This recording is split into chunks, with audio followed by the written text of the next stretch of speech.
अस्सलाम वालेकुम स्टूडेंट्स, आज का टॉपिक है सिग्निफिकेंस डिस्कस करेंगे। Biologist research common name cause many problem. एक कॉमन नेम होने का बहुत बड़ा मसला आ रहा था, जिसकी वजह से जो है ये स्टेप लिया गया। डिफरेंट रीजन में डिफरेंट नेम से सेम ऑर्गेनिज्म के एक ही चीज़ है लेकिन उसके डिफरेंट नाम हैं।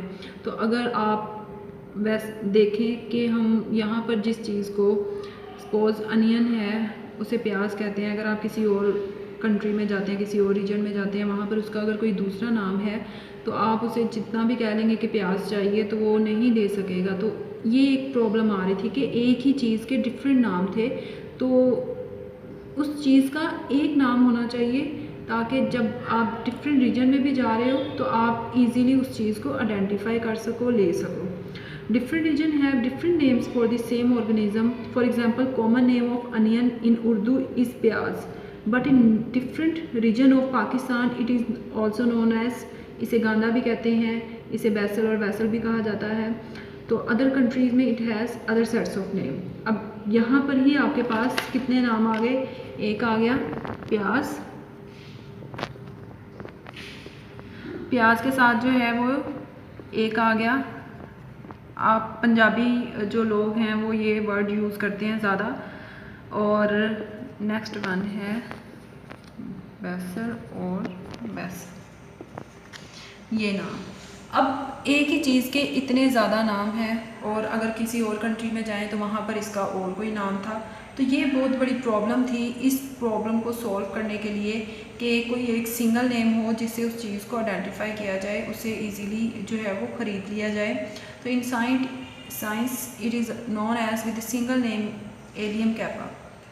In some cases different organisms are called by the same common name, जैसा कि for example the name blackbird is used for crow, crow के लिए भी यूज़ किया जाता है, और रावन ये भी एक बर्ड है ब्लैकबर्ड, उसके लिए भी यूज़ किया जाता है। तो नाम एक चीज़ का एक ही नाम हो। common names have no scientific basis. For example, a fish is a vertebrate animal with fins and gills. अब अगर फिश की डेफिनेशन देखें तो इसे कहा जाता है कि ये वर्टिब्रेट है, ठीक है। इसकी फिन्स होगा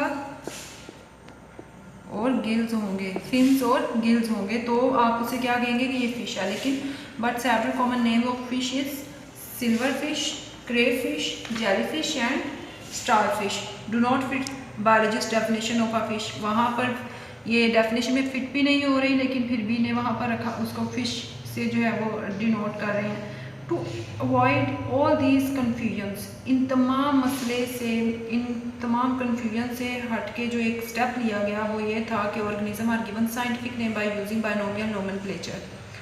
The value of this system is due to its widespread use and the stability of its name. In binomial nomenclature, every species can be identified with just 2 words.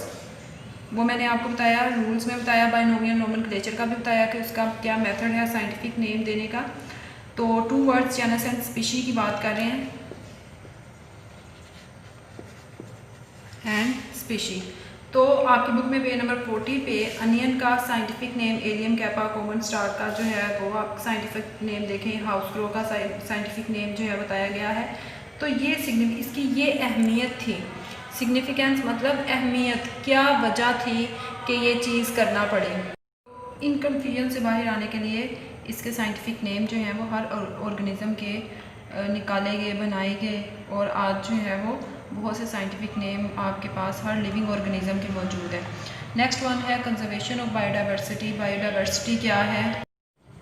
Biodiversity, last century से loss of biodiversity has been increasing observed. Biodiversity का जो loss है वो दिन ब दिन ज़्यादा होता जा रहा है, और इस मॉडर्न एज में, इस मॉडर्न इरा में ये सब हो किस वजह से रहा है? ह्यूमन एक्शंस की वजह से, इंसानों की जो एक्टिविटीज़ हैं उनकी वजह से। Species and ecosystem are threatened with the destruction of extent rarely seen in earth history. उससे पहले डिस्कस करते हैं कि एक्सटिंक्ट स्पीशी किसे कहा जाता है? और इंडेंजर्ड। स्पीशी, अगर इकोसिस्टम के अंदर जितनी भी स्पीशीज़ हैं अगर वो ज़िंदा रहेंगी तो इकोसिस्टम जो है वो स्टेबल रहेगा, आपका इन्वायरमेंट जो है इकोसिस्टम स्टेबल रहेगा। अगर स्पीशीज़ जो है वो ख़त्म होना स्टार्ट हो जाए तो स्टेबिलिटी ख़त्म हो जाएगी। आने वाले वक्तों में, आने वाले टाइम के साथ साथ ये स्टेबिलिटी जो है वो ख़त्म होती जा रही है। अगर आपके पास ऐसी ऑर्गेनिज़म हैं, ऐसे लिविंग ऑर्गेनिज़म हैं जो कि डिपेंड करते हैं, ये ग्रास है उसको खाते हैं, अगर ये खाने वाले ही ख़त्म हो गए हैं तो आपके पास ग्रास ज़्यादा है और इनको ऊपर जो जिन लोगों ने खाना है जैसे कोई ईगल वगैरह, और वो क्या खाएंगे, तो ये एक स्टेबिलिटी जो है वो ख़त्म होती जा रही है ह्यूमन एक्टिविटीज़ की वजह से।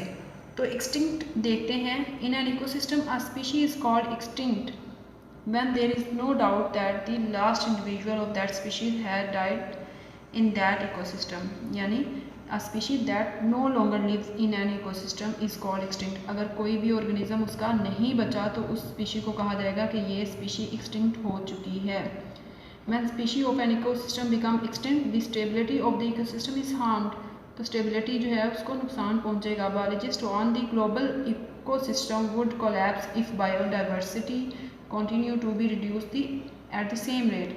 अगर ये चीज़ें ऐसे ही चलती रहीं, स्पीशीज़ ऐसे ही एक्सटिंक्ट होती रहीं, तो आखिरकार जो है वो इकोसिस्टम कोलैप्स कर जाएगा, तबाह हो जाएगा और biodiversity continue to be reduce at the same rate. ये चलता जा रहा है, ये कम होते जा रही है, बायोडाइवर्सिटी जो है वो नुकसान उसको पहुंचते जा रहा है। अब इंडेंजर्ड स्पीशीज़ क्या है? A species called endangered when it is at a risk of extinction in near future, कि ऐसी स्पीशीज़ जिनका इन फ्यूचर ख़त्म होने का ख़तरा है तो उन स्पीशीज़ को कहा जाता है endangered species. Many plants and animal species have gone extinct इन पाकिस्तान, बहुत सी स्पीशीज़ जो हैं वो पाकिस्तान की एक्सटिंक्ट हो चुकी हैं। एग्जाम्पल ऑफ इंडेंजर्ड स्पीशी, अब नेक्स्ट जो है वो इंडेंजर्ड यानी ख़तरे में आ चुकी हैं, जो स्पीशी जो इन फ्यूचर ख़त्म हो सकती हैं, उनमें जो है इंडियन वाइल्ड एस भी है, ब्लैक बक भी है और भी बहुत से डायनासोर्स हैं, तो वो इंडेंजर्ड स्पीशीज़ में आ चुके हैं। लोग इनका शिकार करते हैं और इनकी नस्ल जो है वो ख़त्म होती जा रही है, जिसकी वजह से एक स्टेबिलिटी जो है उसको नुकसान पहुंच रहा है। नेक्स्ट इंशाल्लाह डिस्कस करेंगे impact of human beings on biodiversity. Thank you so much for watching.